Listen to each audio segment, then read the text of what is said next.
Break के बाद एक बार फिर से आप सभी का स्वागत है। प्राइम एजेंडा में हम चर्चा को आगे बढ़ाते हैं कि कांग्रेस पार्टी के उपाध्यक्ष राहुल गांधी की सहारनपुर में पदयात्रा क्या कोई राजनीतिक टोटका है या फिर इसका कोई दूरगामी राजनीतिक भविष्य भी है, क्योंकि कांग्रेस पार्टी जैसे ही आप नाम लेते हैं एक छवि, एक तस्वीर उभरती है कि ये वो पार्टी है जिसने देश में 50 साल से ज्यादा राज किया है। अब जिन समस्याओं को समझने के लिए निकले हैं कांग्रेस पार्टी के उपाध्यक्ष, वो समस्याएं अब तक समझ में क्यों नहीं आई। एक बहुत ही शानदार, बहुत ही तजुर्बेकार पैनल हमारे साथ मौजूद है। हम सीधे अनुज आत्रे साहब के पास जाएंगे। अनुज आत्रे साहब, ये पॉलिटिकल ड्रामा है, ये टोटका है, या फिर इसमें कोई गंभीरता भी है? क्योंकि आपके साथ सबसे बड़ी मुश्किल है, यशवीर जी सुन लेते हैं, कांग्रेस पार्टी के साथ सबसे बड़ी मुश्किल है आत्रे साहब कि आपके पास नेता तो हैं लेकिन जनता नहीं है। मैं आपकी बात से इत्तेफाक नहीं रखूंगा। और सबसे पहले मुझे ये समझ नहीं आ रहा है कि अगर राहुल जी आज सहारनपुर में किसानों के बीच में गए हैं तो इससे तकलीफ किसको हो रही है और क्यों लोग परेशान हो रहे हैं? सबको हो रही है सर, सबको हो रही है, सबको हो रही है। समाजवादी पार्टी को हो रही है, हमारे दुष्यंत नागर साहब है उनको हो रही है कि आप इतने दिनों सत्ता में थे, आज क्या समझने निकले हैं? कौन सा हाल आपको समझ में आने लगा जब आप विपक्ष में चले गए? 10 साल, अभी 18 महीने पहले आप 10 साल इस देश में सत्ता चला के गए, कहां किसानों के हाल अच्छे हुए? नहीं, राहुल जी ऐसा नहीं है, जब सरकार थी तब भी किसानों के बीच में जाते रहे हैं, उससे पहले भी जाते रहे हैं और चुनाव के नहीं, स्वामीनाथन आयोग की रिपोर्ट लागू हुई क्या सर? के बीच में स्वामीनाथन आयोग की रिपोर्ट लागू हुई क्या? क्या दूसरे रिफॉर्म्स आप लेकर आए क्या? तकदीर बदलती है फाइलों से, कागज से, भाव यहाँ तय होता है। या किसी एक चीज के पीछे अगर पड़े रहेंगे तो आप क्या आज कांग्रेस का जो देश में योगदान रहा है कांग्रेस पार्टी नहीं, का, वो ठीक बात है, उसको वो भूल जाए। नहीं वो ठीक है, लेकिन किसानों के हाल बद से बदतर सर क्यों हो रहे हैं, हम ये जानना चाह रहे हैं। अभी जब हम ब्रेक पर थे, यशवीर जी एक स्थिति सामने रख रहे थे, वो कह रहे थे कि मेरे खुद के आंसू आ गए, मंडियों में कोई गन्ना मिलों में गन्ना खरीदने वाला नहीं है, ये स्थिति है। बिल्कुल स्थिति है। इस बात को लेकर के हमारी पार्टी और राहुल जी और हम सब कांग्रेस जन इस चीज को लेकर आपसे ज्यादा हम लोग भी दुखी हैं। इसलिए कि उत्तर प्रदेश में चुनाव आ रहे हैं, इसलिए कि उत्तर प्रदेश में चुनाव आ रहे हैं। अभी चुनाव अभी उत्तर प्रदेश में 1.5 साल से ज्यादा दूर है। अभी चुनाव का वैसा कोई समय नहीं है कि चुनाव आ रहा है। राहुल जी उत्तर प्रदेश में लगातार जाते रहते हैं, वहां से उत्तर प्रदेश से वो सांसद भी हैं, और ऐसा नहीं है कि कोई पहली बार उत्तर प्रदेश जा रहे हैं, पहले भी जाते रहे और आगे भी जाते रहेंगे। अभी उसको इमीडिएटली चुनाव से जोड़ना मैं उचित नहीं मानता हूँ। वो उचित नहीं मानते।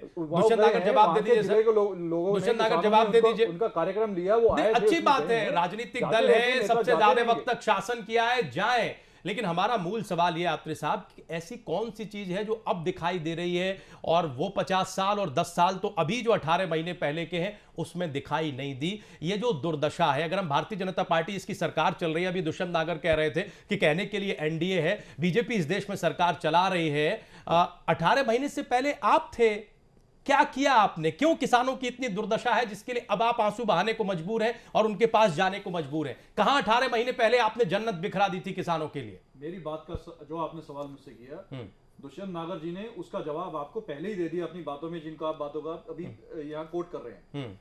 जो रेट किसानों के हमारी सरकार के समय में थे, उससे ठीक आधे रेट एनडीए की सरकार में किसानों के लिए हो गए हैं। जो ये 18 महीने में किसानों की इतनी दुर्दशा हुई है, इससे पहले किसानों की इतनी दुर्दशा नहीं हुई कभी भी। सरकार इतनी संवेदनहीन कभी नहीं हुई जितनी ये आज की सरकार हुई है।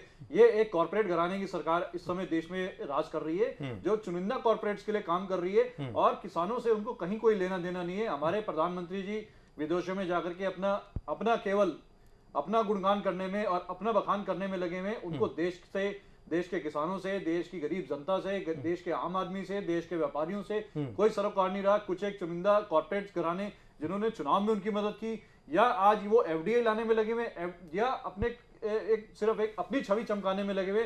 बाकी स्थिति क्या हो रही है? अभी ये बिहार का चुनाव में उनको आईना दिखा दिया गया, उससे पहले भी चुनाव में उनको आईना दिखा दिया गया है। तो और लोग अब महसूस कर रहे हैं। अशोक सिंह साहब बाहैसियत प्रदेश अध्यक्ष आरजेडी हमारे साथ इस डिबेट में है, हम उनके पास जाएं सवालों को लेकर। इससे पहले यशवीर सिंह जी, बात गले उतर गई जो आत्रे साहब ने कही, सारे खून माफ कांग्रेस पार्टी के, एक तरह से ये कह रहे हैं कि हमारे टेन्योर में तो सब बहुत अच्छा था, अब इतना खराब हो गया है क्योंकि कांग्रेस पार्टी सत्ता में नहीं है, यूपीए सत्ता में नहीं है। देखिए, मैं तो ये कहने के लिए तैयार हूं, किसान आज भी किसी भी पार्टी के लिए एजेंडा बचा ही नहीं है, कोई पार्टी हो। और दूसरी बात यह कि किसान नहीं बचेगा तो कुछ भी ग्रोथ नहीं बचेगी। कंज्यूमर सबसे बड़ा किसान है, मजदूर है, गांव का आदमी है, 75% जनसंख्या वहाँ बैठी है। उद्योग का माल वही बिकेगा, कितना एक्सपोर्ट करोगे? आज दुनिया में कुछ भी एक्सपोर्ट नहीं हो पा रहा, 30% एक्सपोर्ट डिक्लाइन हो गया। अगर किसान की परचेजिंग पावर नहीं बढ़ाओगे तो कोई उद्योग पनपने वाला नहीं है। ये एक अलार्म है बीजेपी के लिए। और 4 ही कैश क्रॉप है इस देश में, बाकी तो क्रॉप ऐसी है, सब्जियां हैं वो सीजनल हैं, बारिश हो गई, सूखा हो गया, कम बत्ती हो गया, भाव में क्राइसिस हो जाता, कह देते हैं महंगाई बढ़ गई घट गई। लेकिन इन चारों फसलों का किसान अगर बर्बाद हो रहा है तो देश की आगे अगले साल की अर्थव्यवस्था कितनी खराब होगी मैं इससे अंदाजा लगा सकता हूं। क्योंकि किसान को पैसा ही नहीं जा रहा, ना चावल का किसान बर्बाद है, गन्ने का किसान बर्बाद है, कपास का किसान बर्बाद है, गेहूं का किसान, पिछली बार बारिश होने से गेहूं खराब हुआ उसका किसान बर्बाद है जी। आज गांव में जो मायूसी है, ऐसी मायूसी मैंने 40 साल अपने राजनीतिक जीवन में नहीं देखी। लेकिन कांग्रेस पार्टी नहीं, कांग्रेस से उसका सवाल नहीं रह गया। नहीं, सवाल ये कि कांग्रेस पार्टी क्यों तीसरी समझ लेती है, ये बात कह कि साहब हम सत्ता से बाहर है इसलिए ऐसा है, अब इनकी सरकार है, इनसे जवाब मांगिए। मैं जानता हूं सहारनपुर में कांग्रेस को थोड़ी सी फालतू वोट मिल गई वहां, अभी जो चुनाव हुए थे जी, मैं भी कल वहीं था सहारनपुर में ही।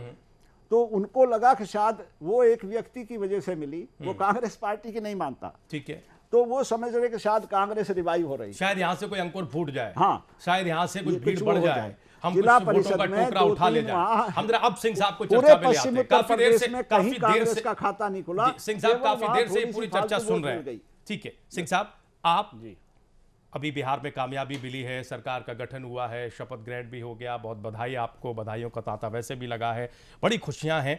उत्तर प्रदेश को किस नजरिए से आप देख रहे हैं? निश्चित तौर पर राजू जी, एक जैसा जो माहौल चल रहा उत्तर प्रदेश में, एक अजीब सा माहौल है।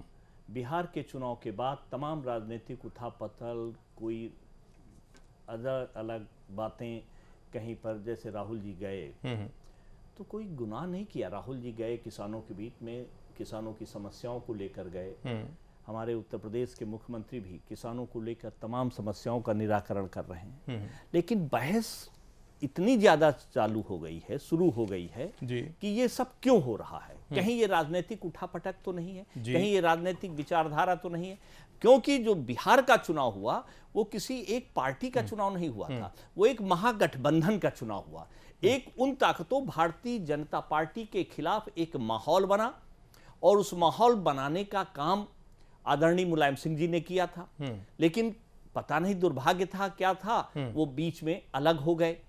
लेकिन उसके बावजूद भी इस महागठबंधन में लोग आज भी उनका आदर और सम्मान करते हैं। ठीक है, और चाहते हैं जो जनता परिवार बना था, हमारा टारगेट है कि हम भारतीय जनता पार्टी के झूठे वादे, खोखले वादे जो दिखा रही है देश में, देश को बांटना चाहती, ठुकराना चाहती है, उनको रोकने के लिए हम एक महागठबंधन की परिकल्पना कर रहे हैं। और उस महागठबंधन में जैसा है सभी लोग जुड़कर, क्योंकि भारतीय जनता पार्टी रहेगी तो इस देश का किसान, मजदूर, अकलियत, गरीब, गुरबा जितना है सब परेशान कगार पर आए। सिंह साहब देश की टूट चर्चा सकता है। सिंह साहब चूंकि चर्चा हो रही है, अच्छी बात है कि आप महागठबंधन की परिकल्पना कर रहे हैं। यहाँ समाजवादी पार्टी, कांग्रेस पार्टी और आप आरजेडी के प्रतिनिधि के तौर पर हैं, यहाँ दुष्यंत नागर भी हैं। आज दर्शक देख रहे हैं और बातचीत का मौजू भी है, हमें समझना चाहते हैं, हमें ये भी जानकारी है कि आप जितने करीबी लालू प्रसाद यादव के हैं उतना ही करीबी मुलायम सिंह जी के भी हैं। आखिर वो क्या बात रही? अब तो खैर चुनाव हो गए और नई सरकार बन गई, क्यों ये संबंध टूट गया? जिस चीज की अगुवाई खुद सपा अध्यक्ष मुलायम सिंह यादव कर रहे थे, सब कुछ बड़ा गुडी गुडी अच्छा लग रहा था, पुराना जनता दल परिवार इकट्ठा हो रहा था, कई चरण की मीटिंग दिल्ली में हो चुकी थी, बस ये लग रहा था कि अब एक प्रेस कॉन्फ्रेंस में घोषणा की या तब की, लेकिन बिहार चुनाव ने जो चीज अंजाम तक पहुंचनी चाहिए थी उसे बिखेर दिया। क्यों हुआ सर ऐसा, आज बता दीजिए। निश्चित तौर पर कहीं ना कहीं कोई कमियां दोनों तरफ से नहीं, आपको पता है सर वो कमियां क्या है, थोड़ा बता दीजिए। पता होना ये हमारी पार्टी के अंदरूनी है, कहीं ना कहीं हम दोनों में कमियां रहीं, लेकिन उस पे अब हमें विचार नहीं करना, क्योंकि उसको उधेड़ना नहीं, सपा मुखिया का कहना यह है कि आप लोगों ने उनके सम्मान से समझौता कर लिया, जो सीटों का ऑफर दिया, और ये उन्हें बिल्कुल अच्छा नहीं लगा। नहीं, आपने उनके कद को थोड़ा छोटा करके माना। नहीं, हम उनको छोटा नहीं, उनको तो बात तक सभी लोग सम्मानित आज भी नेता मान रहे हैं, कहीं पर उनको छोटा करने की बात नहीं है। बात ये हुई कहीं ना कहीं कोई त्रुटि हुई, कंफ्यूजन हुआ, जिससे वो अलग हो गए। इसका दुर्भाग्य था, हम लोग अपना दुर्भाग्य कहते हैं, एक जनता परिवार टूटने का दुर्भाग्य हुआ। लेकिन अब अभी बंगाल है, पंजाब है, उत्तर प्रदेश है, 3 टारगेट भारतीय जनता पार्टी रखी है। जैसे सभी साथियों ने, किसानों में यशवीर जी ने कहा कि क्या थे किसान रेट हमारे, क्या थे, आज गन्ने के आधे से कम दाम में हो गए। केंद्र सरकार की नाकामी और केंद्र सरकार के छिछोलापन आज किसानों को, मजदूरों को, और यहाँ इंडस्ट्रियलिस्ट जिसकी ग्रोथ अभी आदरणीय दिनेश शर्मा जी बता रहे थे, हमारे मित्र हैं, जिस तरह ग्रोथ बता रहे थे, हमारी इंडस्ट्रीज ठप हो रही हैं, हमारे इंफ्रास्ट्रक्चर बड़े कमजोरी से, केवल हमारा क्या इवेंट मैनेजमेंट और सेल्फी और विदेशों के दौड़े के सिवा प्रधानमंत्री ने कौन ऐसा काम, अभी कह रहे थे कि कांग्रेस के नेताओं ने पाकिस्तान में जाकर बदनाम किया, हमारे देश के प्रधानमंत्री ने जाकर ऑस्ट्रेलिया और अमेरिका में ये नहीं कहा कि हमारा देश भ्रष्टाचार से डूबा, कहां वहां हमारा सर ऊंचा हुआ। तमाम चीजें हैं। आज राहुल जी ने उसकी शुरुआत की है, कांग्रेस तो कोई गुनाह नहीं किया है, उन्होंने किसानों को झंझोड़ने का काम किया। पहले तो हम एकजुट होने का काम कमेंट किया। महागठबंधन की परिकल्पना पर ले लेते हैं। यहाँ आत्रे साहब हैं। आत्रे साहब, इस परिकल्पना से आप सहमत हैं? हालांकि 2-3 दिन पहले ये बयान आ चुके हैं, अंतिम फैसला तो चुनाव के करीब होगा कि साहब हम अकेले चुनाव में उतरेंगे, हम कोई महागठबंधन नहीं करेंगे वगैरह वगैरह, लेकिन यहाँ सिंह साहब अभी भी उस परिकल्पना को ले रहे हैं। वो ये कह रहे हैं कि हम चाहते हैं कि यहाँ भी महागठबंधन बने। नहीं, देखिए, बिहार में अलग परिदृश्य था, वहाँ का एक अलग रणनीति के हिसाब से चुनाव लड़ा गया। उत्तर प्रदेश की स्ट्रैटेजी हमारी बिल्कुल अलग है, और जहां तक अभी ऐसी कोई किसी की इसकी महागठबंधन की कहीं कोई संभावना नहीं है। कांग्रेस पार्टी अपने बूते पर, क्योंकि अब कांग्रेस पार्टी जब से केंद्र की सत्ता से बाहर हुई है, लोग चाहे आम आदमी हो या गरीब आदमी हो या किसान हो या मजदूर हो, सब लोग महसूस कर रहे हैं कि अगर कांग्रेस इस देश में कहीं विकास हुआ है, कहीं कुछ काम हुआ है। आज ये लोग, भारतीय जनता पार्टी के लोग, जिस समय हमारी सरकार थी, इन्होंने कांग्रेस के अपने चुनाव के समय इतने बड़े बड़े नारे दिए थे कि जी महंगाई डायन खाए जाता है। हमारे शासनकाल में सरकार के महंगाई को इन्होंने डायन नाम दिया। अब ये महंगाई उससे दुगनी हो गई है। आप देखिए ना क्या हाल हो गया। अब ये उसको विकास का नाम दे रहे हैं। ये महंगाई, ये विकास है। लोग कहते हैं कि वो अच्छे दिन, ये अच्छे दिन आने थे तो कम से कम वही हमारे को पुराने दिन दे दीजिए, हमारे को ये अच्छे दिन नहीं चाहिए।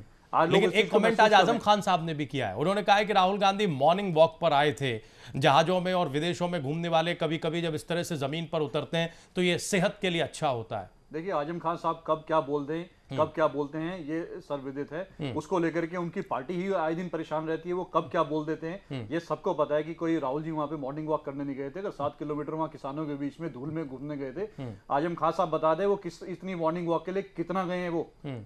वो एक प्रदेश के मंत्री हैं, एक कद्दावर मंत्री हैं, पार्टी में भी इनकी बहुत बड़ी हैसियत है। वो खुद बता देना, इस तरह की मॉर्निंग वॉक अगर वही करने निकल जाए, अगर इस प्रदेश में किसानों के बीच में हम कहते हैं कि वही निकलने चले जाएं, तो इस प्रदेश की दशा बदल जाएगी, कुछ सुधार हो जाएगा। यशवीर सिंह जी, कोई जवाब देना चाहेंगे? मैं तो कह रहा, ना मॉर्निंग वॉक होने से कुछ किसानों का बदल रहा, ना पद यात्रा करने से बदल रहा। जो बदलेगा नीतियों से, नियत से बदलेगा। नीतियां हैं नहीं, नियत है नहीं, पैदल यात्रा करते फिरे जाओ, उससे थोड़ा ही किसान का कुछ हो रहा। अच्छा यशवीर सिंह जी, आप लोग महागठबंधन में यकीन रख रहे हैं? हालांकि बिहार में अच्छा तजुर्बा नहीं रहा, आप लोग अलग चुनाव लड़े, आपने एक थर्ड फ्रंट बनाया। उत्तर प्रदेश में कुछ ऐसी संभावना है सर? देखिए, राजनीति में किसी भी संभावना को नकारा नहीं जा सकता, लेकिन रिजल्ट सामने है। जब भी गठबंधन हुए, जनता पार्टी बनी, जनता दल बना, ये सब गठबंधन ही तो थे। नतीजे कितने अच्छे रहे।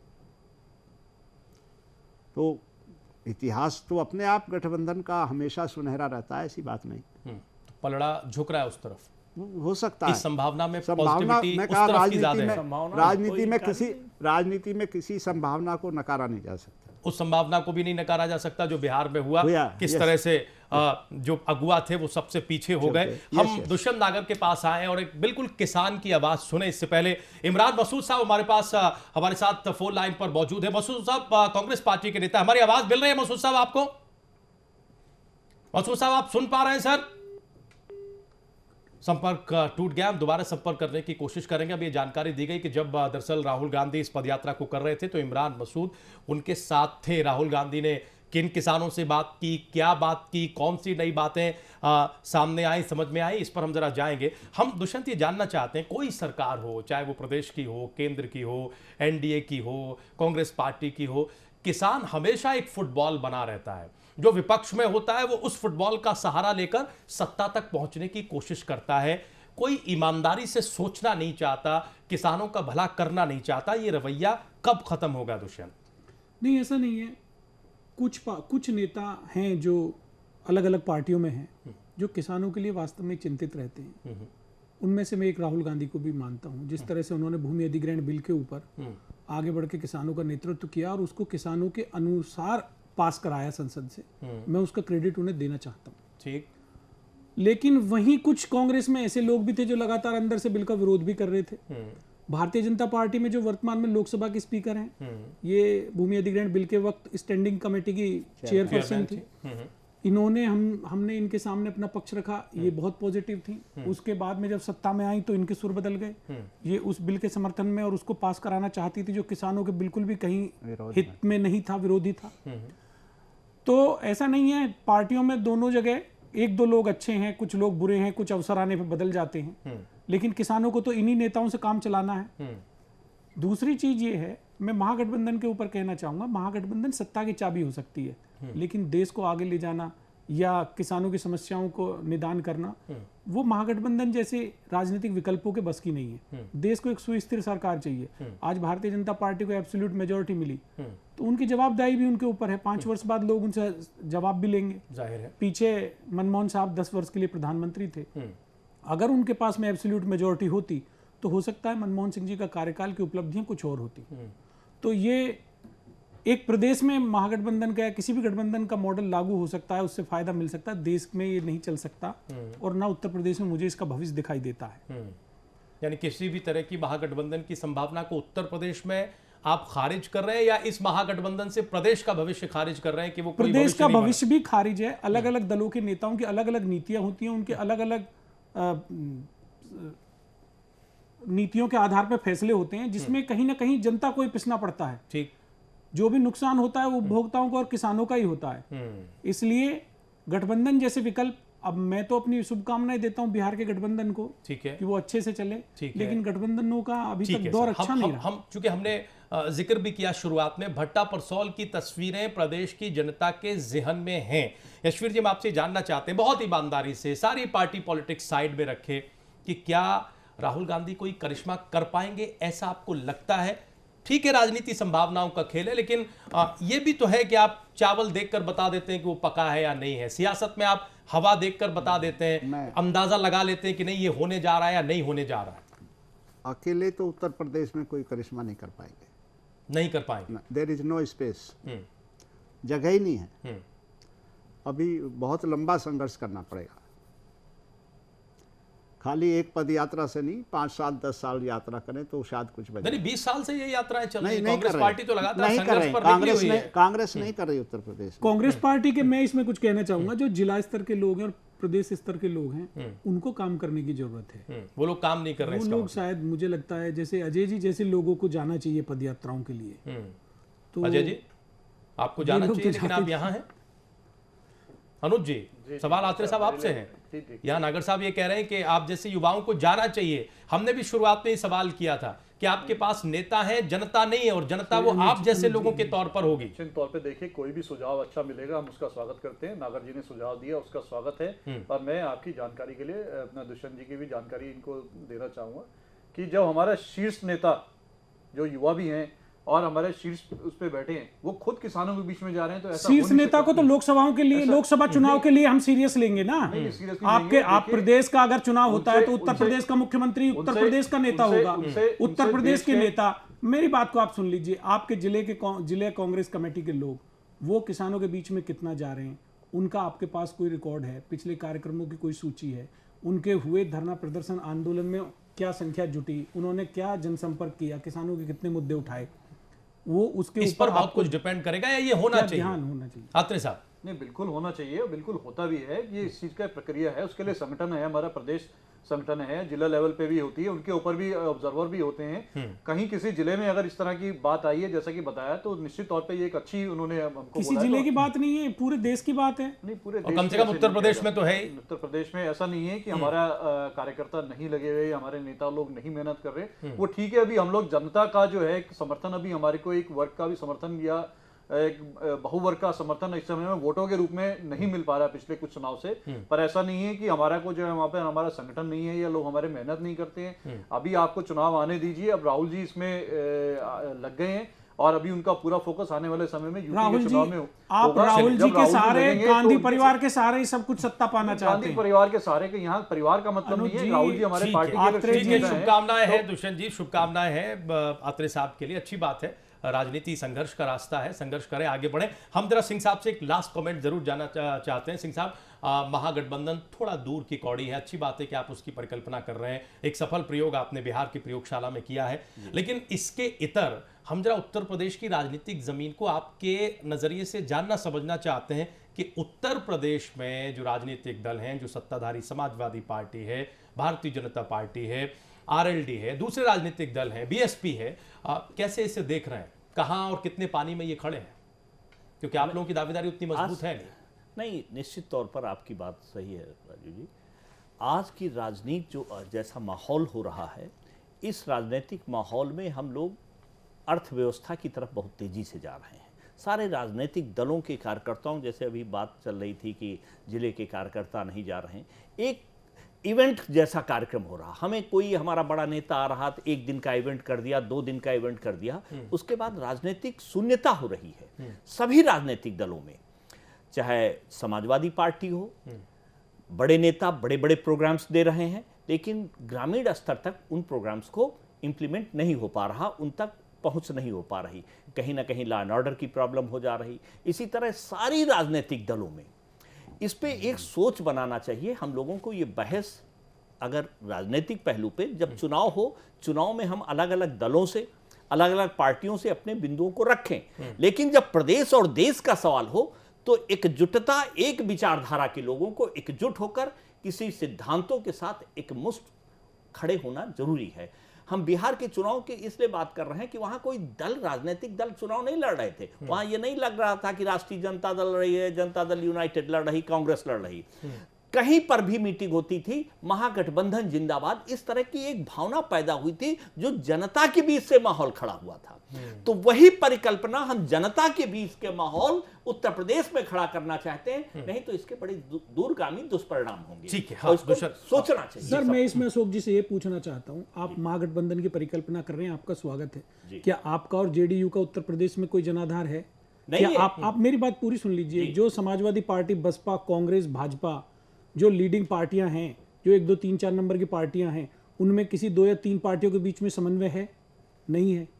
तो ये इसकी परिकल्पना उत्तर प्रदेश में कहां हो सकती है? पहले परिकल्पना की थी कि जेडीयू आरजेडी एक हो सकते हैं। बिल्कुल हो सकते हैं, वो नहीं, एक ही साथ नहीं, निकले नहीं, हैं, एक ही गुरु के चेले साथ में रहे। थोड़ा दूर की कौड़ी है, उत्तर प्रदेश के परिप्रेक्ष्य में देखें। आपने जो पहले बात सिंह साहब, कही थी, हम थोड़ा और नहीं वक्त सर, गुजरने दें। हम सिंह साहब, एक दुष्यंत, चीज- कुमार राजू जी, नीतीश एक कुमार चीज मैं साहब बताना और चाहता लगातार हूं। सांसद रहे, नागर साहब, आदरणीय लालू यादव जी मुख्यमंत्री दुष्यंत थे, सुन लेते, उनके बस सुन सांसद लेते हैं सिंह साहब का, चूंकि समय भी कम हो दुष्यंत रहा है। जी, आपने जो कहा था कि कभी भी किसानों की जो गठबंधन हुए, चाहे आप चौधरी चरण सिंह का जमाना ले लें या विश्वनाथ प्रताप सिंह का ले लें, दोनों के टाइम पर जो गठबंधन का जितना भी समय रहा वो किसानों के हित के लिए रहा, समाज के हित के लिए रहा और देश के हित के लिए रहा। ठीक है सर, बहुत शुक्रिया। आज समय इतना ही है, बहुत धन्यवाद, बहुत शुक्रिया हमारे सभी खास मेहमानों का स्टूडियो में आने के लिए और इस चर्चा में शामिल होने के लिए। एक बात बिल्कुल तय है, चाहे जैसे और जो भी राजनीतिक हालात हों, अगर देश का अन्नदाता परेशान रहेगा तो आप तरक्की के कितने ही दावे, वादे और तर्क लिख दें, सब बेमानी और खोखले साबित होंगे। प्राइम एजेंडा आज यहीं तक, लेकिन आप लोग कहीं जाइएगा नहीं, प्राइम न्यूज पर खबरें जारी है।